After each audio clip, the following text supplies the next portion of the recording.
What the issues do you see the concerning air pollution in Central Asian countries? Globally, combustion is the largest source of particulate air pollution. People burning coal in stoves in their homes for wintertime heating. We don't know yet the dominant causes in Tashkent and in Uzbekistan in general. In many cities, like in Bishkek, the power plant might be the single largest emission source, but it's not the biggest source affecting the ground level air pollution in the wintertime. I would love to see the region have a unified standard. I feel there's so much benefit to that. Everyone agrees that in an ecological sense and an urban design sense, the greener the better. It seems like PM 2.5 globally has reached its maximum value and is beginning to decline on a global scale. Seriously? It's new, but in those areas, like in Africa, Central Asia, where there's a lot of growth, then it still remains a challenge. During the most polluted times, what are the main air pollution sources so we can do cost-effective controls? We don't want to waste our money. That has to be the next step, is science-based air quality management. Good evening, Professor. Good evening. It's a pleasure to be with you. Thank you for taking time to talk with us. Of course. Okay, it's interesting that when we discuss the air quality, terms like PM 2.5, PM1 or PM10 often come up, which refer to dispersed particles. Could you start by explaining what the term PM means and what the numbers signify? Be happy to. So particulate matter is what we mean when we say PM. And this is particles that are in the air. The particles are too small for us to see when it's just a single particle, but when there's large groups of particles, then it prevents us from being able to see long distances. The particles can be solid or they might be liquid drops. They can be either. Now, these numbers, PM1, PM 2.5, and PM10, this refers to the particle sizes. So for PM10, that would be all the particles smaller than 10 micrometers. A typical human hair has a diameter of about 60 micrometers. So you could put 6 of these PM10 particles, the largest size of them, side by side in a chain, and there would be 6 of them across a human hair. We most commonly talk about PM 2.5, particles smaller than 2.5 micrometers. So in this case, if we have a 60 micrometer hair and we have these 2.5 particles, we would be putting many more of them in a chain across that particle. It would be, in this case, 24 of them. And these are very small. They can only be seen with sophisticated scanning electron microscopes. But that also means that they can get deep into our lungs and dissolve and move throughout the body. The objective of the index is that in many countries, including in Uzbekistan now, many pollutants are being measured at the same time. And so in trying to develop a scale so that we can report to the public a single value, and in this case, what we do is we scale each of the pollutants, their concentration, and put them on the same scale. So they might be a different amount of one compound compared to a different amount of another, but we put them on a scale, and then typically you pick the highest number across the pollutants, and that's the one you report to the public.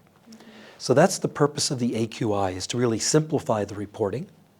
But in many situations, it's perhaps even better to actually just report the concentration. So both are used. Okay, we are aware of your extensive research on the source of air quality, air pollution, and its effects on people. And could you first share your findings on the primary cause of air pollution globally, and specifically, what the issues do you see the concerning air pollution in Central Asian countries? So globally, combustion is the largest source of particulate air pollution. And this can be combustion from many different sources. This could be emissions from cars, from power plants. In many parts of the world, it might be from cook stoves, like in India, Or heating stoves is another source if people are actually using a stove where they fuel it themselves. This combustion or burning of solid fuels is the largest source of particle air pollution globally. Now in Central Asia, it really varies across the different countries. Some of our best knowledge now is about Kyrgyzstan. And in Bishkek, the single largest contributor to wintertime air pollution is indeed people burning coal in stoves in their homes for wintertime heating. We don't know yet the dominant causes in Tashkent and in Uzbekistan in general. This is the next step of what needs to be done to address air pollution here, is to better quantify the different types of sources and their percentage contributions. You know, the Ministry of Ecology of Uzbekistan has indicated that the mainly air pollution in our country is most noticeable in the season of winter and autumn. You also mentioned it above. And correlated with the coal and fuel oil burning. Do you think the filters at the coal stations efficient? I don't have specific knowledge of the power plant designs here in Uzbekistan, including the main power plant in Tashkent. In general, though, these systems that they use, these filters called bag houses, they look like big bags, and they're extremely efficient for removing particles if properly designed, installed, and maintained. They can be very, very efficient. Now, power plants are interesting, though, because as you said, the air pollution is worst in the wintertime. And these power plants have very tall stacks, and the emissions come out of the top. And so in many cases, in many cities, like in Bishkek, the power plant might be the single largest emission source, but it's not the biggest source affecting the ground level air pollution in the wintertime because the stack is so high and it blows far away rather than landing locally. By what percentage can even the most efficient filter reduce the emissions? And you can also add some information about the financial implications. I mean, what is the average cost of installing one filter? Okay. So many factors determine the efficiency. For these types of systems, I understand they can be above 90%. And it depends on the particle sizes. And there are also other types of emission controls called precipitators, and they can be even more effective, above 97%. But again, it depends on the particle sizes and how efficient they are at removing the particles. Now, the economics is a very complex question because it really depends on the specific design, the size, the capacity of the power plant. So for that, it's not clear to me. I do know that recently the Kyrgyzstan government received a $50 million zero-interest loan from the World Bank for air pollution control. And one of their measures is upgrading the controls on their central power plant. Okay. Have you observed the situation in Uzbekistan in terms of it? Can you share some observations? So far, we haven't conducted any detailed studies, especially not in the winter time. And as you mentioned earlier, the pollution has a very seasonal effect. And indeed, the dominant sources might change by season also. If heating is a major source, it's only going to be in the wintertime. Similarly, the dust contributions are very seasonal. We do know that in the summer and fall, dust contributes on average about 30% to the PM 2.5. This remaining 70% is not yet clear. And in the wintertime, we simply don't yet know. This is where the next work needs to be done to develop control plans. During the periods when the Tashkent's air quality has deteriorated significantly, the Ministry of Ecology attributed that the car emissions as the main cause. What do you think? What percentage of PM 2.5 is contributed by vehicles? And are automobiles consistently identified as the prime pollutant on a global scale? So here locally in Tashkent, I really don't know the percentage contribution, and I really can't even guess yet. It's also true, I keep referring to Bishkek because we've been working there. It's also true that that was initially thought to be the dominant source in the winter, but was later shown to be incorrect. Here it's even more complicated because so many of your cars and trucks are fueled by natural gas, which is relatively clean, at least for particles. You do still have gasoline and diesel vehicles, but I don't know what type of controls they have or what type of fuels they're burning. And this dramatically affects the emissions. Globally, vehicles are among the most important sources depending on the cities, but it also varies widely. For example, in Kathmandu, a very polluted city in Nepal, the vehicles are important, but it's really these smaller two-stroke engines or motorcycles rather than cars and trucks. But vehicles globally are indeed a major contributor, but your situation is distinct here and needs investigation. Well, it's distinct in the case of, I don't know right now what other city to compare it to. So for example, I compare Mongolia to Bishkek in many ways with their problem, and Bishkek and Almaty with their air pollution problem. Similar sources, similar effects. But Tashkent's different, your landscape is different, your fuels are different here. But again, so much gas being used here. So it really, to do the good air quality management, we have to do the science first. On what standards and measurements is air quality determined? And what factors should be considered? So different countries take different approaches around the world.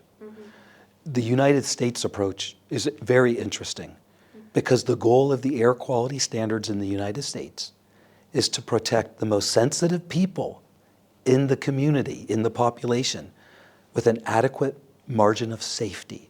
And what that means is if there is uncertainties in the science, we err on the side of being overprotective is actually what's required by law.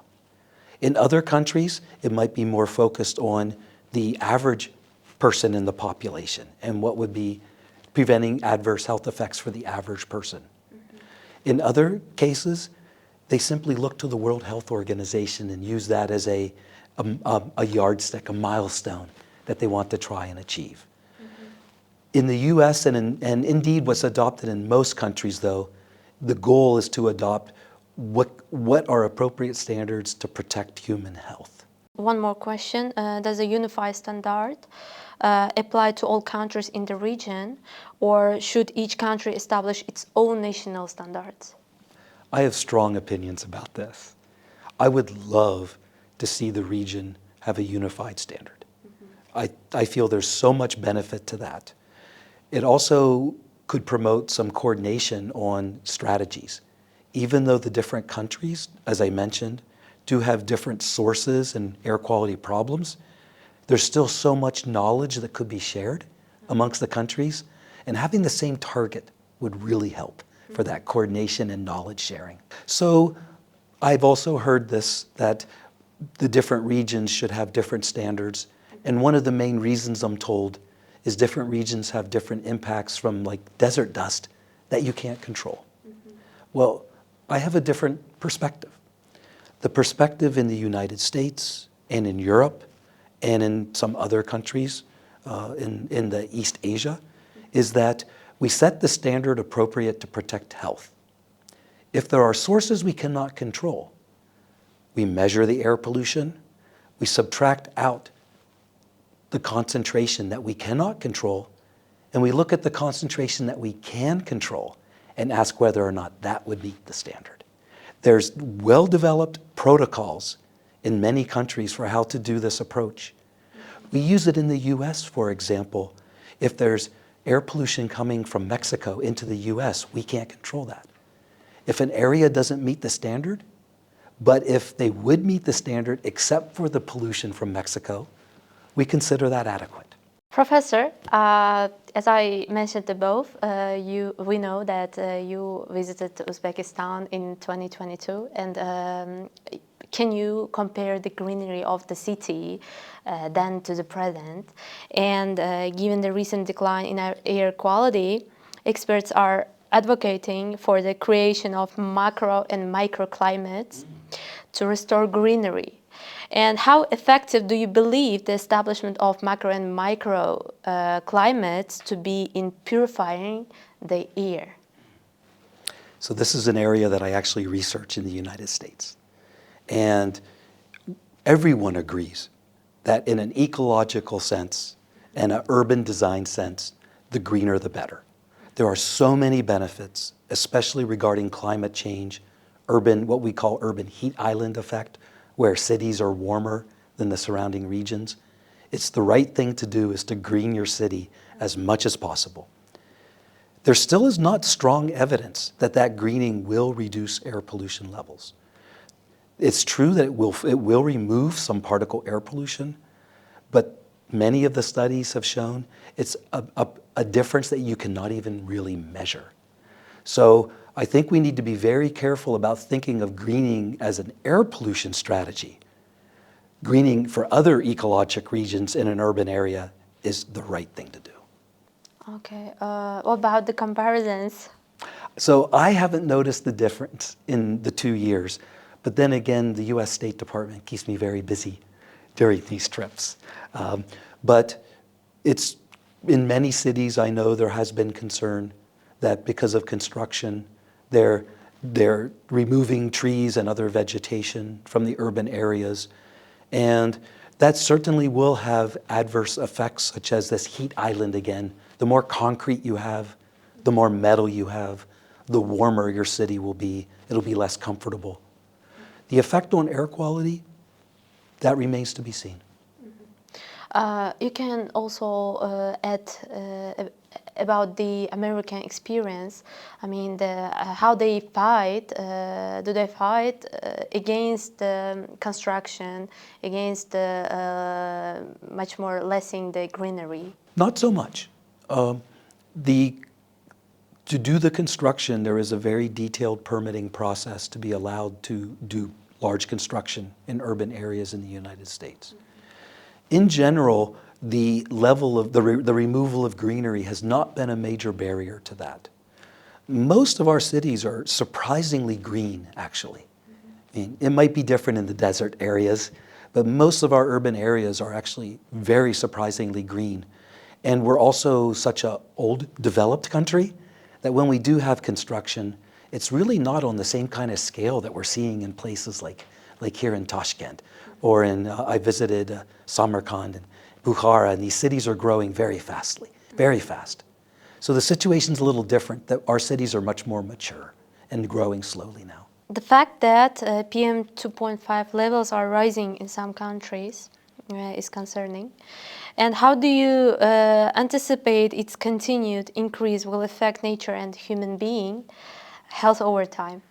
And what are the potential long-term consequences?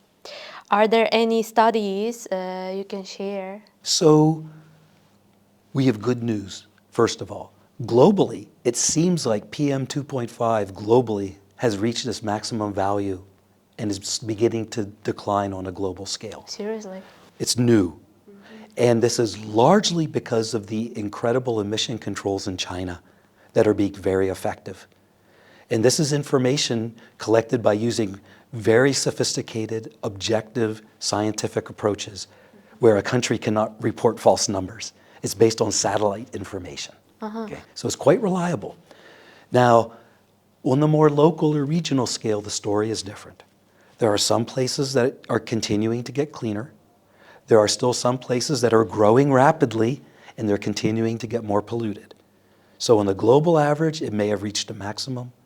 But in those areas, like in Africa, Central Asia, where there's a lot of growth, then it still remains a challenge.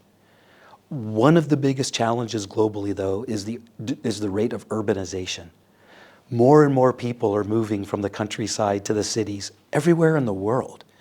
This is going to really pose a problem with regard to air pollution and other ecologic concerns in urban areas. They are called like climate immigrants. Yes, And we see that in places like Mongolia. Climate migration is what's really leading to a large population increase in Ulaanbaatar.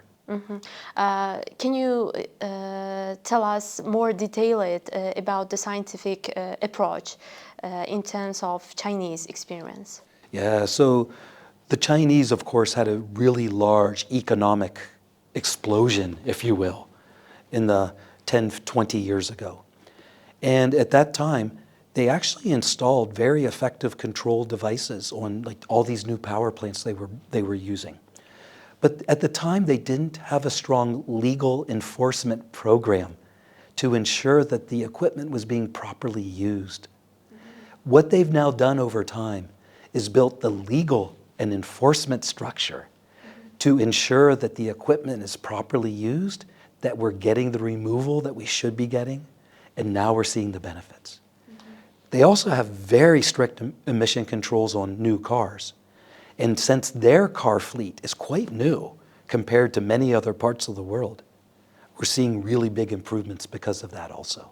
What do you recommend to the Uzbekistan's government to save the ecology and more improve the air quality? Yeah. So first, I had the pleasure of spending yesterday morning with the Ministry of Ecology and one of the research institutes. And I'm so impressed by the research they're doing to understand the air pollution problem and its impact on people and on ecosystems. Very impressive work that's being done. A key next step, as we've already discussed, is the scientific studies to really understand during the most polluted times, what are the main air pollution sources so we can do cost-effective controls. We don't want to waste our money. We want to spend our money where we get the largest air quality benefit. That has to be the next step, is science-based air quality management. Thank you again, Mr. To take some time despite your business schedule. It's really my pleasure. This is such an important topic. Our goal is to protect human health. So I really appreciate that you're telling these very important stories. Thank you.